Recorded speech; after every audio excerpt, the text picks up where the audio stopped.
දැනුම කියන්නේ බලය. ඒ බලය ලෝකෙන්ම වසන් කරලා තියෙන තැනක් ගැන ඔබ කවදා හරි අහලා තියෙනවද?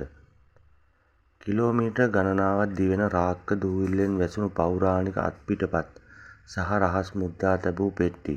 මේ තමයි වතිකානු රහස් ලේඛනාගාරය. ආයුබෝවන් කියලා පිළිගන්නවා අභිරහස් අඩවි YouTube නාලිකාවට.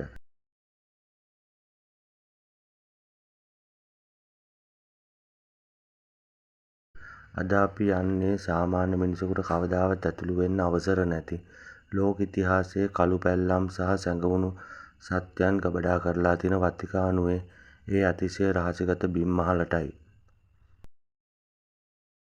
වතිකානුව කියන්නේ ලෝකයේ තියෙන කුඩාම රාජ්‍යය වුණාට මෙහි පොළොව යට තියෙන ලේඛනාගාරය නම් කුඩා නැහැ. මෙහි ඇති රාක්කවල මුළු දිග ප්‍රමාණය කිලෝමීටර් 85කට වඩා වැඩියි.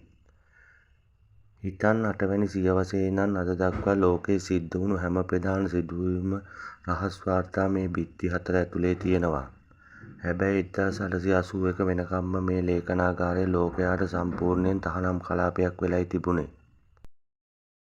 17 වැනි සියවසේදී පල්ලිය විසින් ගැලීලියෝව සිරගත කළේ පෘථිවිය සූර්යයා වටා යනවා කියලා ඔහු විද්‍යාත්මකව ඔප්පු කරපු නිසායි.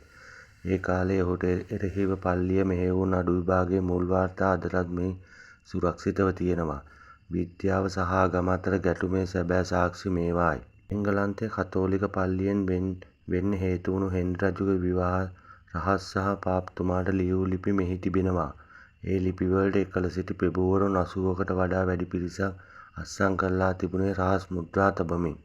12 වන සියවසේදී හිටපු බලවත්ම රණසූර කල්ලියකුන් නයිට් ටෙම්පල්වරුන්ට මිත්‍යා දෘෂ්ටිකයන් ලෙස හම්බඩු ගසා විනාශ කිරීමට පෙරගත් තීරණ ඇතුළත් ලේඛනය වසර 700ක් තිස්සේ වතිකානය විසින් සඟවාගෙන සිටිනවා. දෙවන ලෝක යුද්ධ සමයේ නාසි හමුදාව ලක්ෂ සංඛ්‍යාත මිනිසුන් ඝාතනය කරද්දී වතිකානය නිහඬව සිටියේ ඇයි? 12 වැනි පියස් පාප්තුමා සහ හිට්ලර් අතර තිබූ සබඳතාවය ගැන කියවන ලේඛන මෑතකදී විවෘත කළත් තවමත් හෙළි නොවුණු කරුණු රාශියක් මෙහි ඇති බව කියවෙනවා. සත්‍ය වාර්තාවලට අමතරව ලෝකය පුරා පැතිර යන මතභේදාත්මක කරුණු කිහිපයක් තියෙනවා. බයිබලයට ඇතුළත් නොවුණු ඇතැම් සුවිශේෂයන් සහ යේසුස් වහන්සේගේ පෞද්ගලික ජීවිතය ගැන තොරතුරු මෙහි ඇති බවට මතයක් තියෙනවා. අතීතයේ නැරඹිය හැකි ක්‍රෝනෝවයිසර් නම් යන්ත්‍රයක් වතිකානය සතුව ඇති බවත් එහි රහස් මෙහි සඟවා ඇති බව සමහරු විශ්වාස කරනවා. විශ්වයේ වෙනත් තැන්වල ජීවීන් සිටින බවට පල්ලිය සතුව ඇති සාක්ෂි මේ ලේඛනාගාරය තුළ ඇති බව පිටසක්වල ජීවීන් ගැන පර්යේෂණ කරන අය පවසනවා.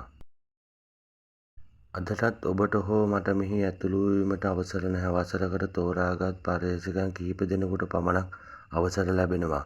ඔවුන්ටත් ඇතුළු විය හැක්කේ ඉතා දැඩි පරීක්ෂාවකින් පසුවයි. කිසිදු කැමරාවක් හෝ ජංගම දුරකථනයක් ඇතුළට ගෙන යාම සම්පූර්ණයෙන් තහනම්. වතිකානු රහස් ලේඛනාගාරය කියන්නේ හුදේ පුස්තකාලයක් නෙවෙයි. ඒක ලෝක ඉතිහාසයේ අඳුරු සහ රහසිගත පැත්ත සඟවාගෙන ඉන්න මහා මන්දිරයක්. කවදා හරි මේ හැම රහසක්ම ලෝකෙට හෙළි වේවිද? මේ ගැන ඔබ දරන අදහස කුමක්ද? පහතින් කමෙන්ට් එකක් දාන්න. මේ වගේ තවත් අභිරහස් තොරතුරු එක්ක ඉක්මනින් හමුවෙමු. අභිරහස් අඩවිය සබ්ස්ක්‍රයිබ් කරන්න අමතක කරන්න එපා.